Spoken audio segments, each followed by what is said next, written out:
మీకు మోషన్లో రక్తం వస్తుందా? పైల్స్ అనుకుంటున్నారా? మైట్ బి క్యాన్సర్ కూడా అవ్వచ్చు. Hi everyone, welcome to my YouTube channel Shahid OG ophthalmology and surgical gastroenterology. నేను myself doctor N Mohammed Shahid. I'm a surgical gastroenterologist, bariatric, GI oncologist and a robotic surgeon.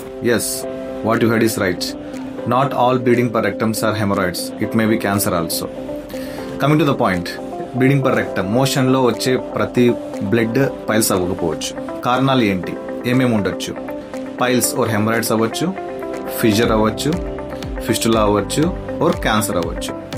Cancer అనేది ఎందుకు వస్తుంది? Colon cancer అంటారు. Especially elderly males, ఎక్కువ age ఉన్న వాళ్ళకి cancer అయ్యే chance ఉండొచ్చు. Smoking, alcohol, obese patients, hereditary అంటారు, congenital, these are the causes. కొంతమందికి రేడియేషన్ వల్ల కూడా క్యాన్సర్ అయ్యే ఛాన్సెస్ ఉంటుంది. సిమ్టమ్స్ ఏముంటాయి? పెయిన్లెస్ బ్లీడింగ్, అంటే మనకి నొప్పి లేకుండా మోషన్లో రక్తం రావడం first symptom. Second, weight loss అవ్వడం, రీసెంట్గా బరువు తగ్గడం.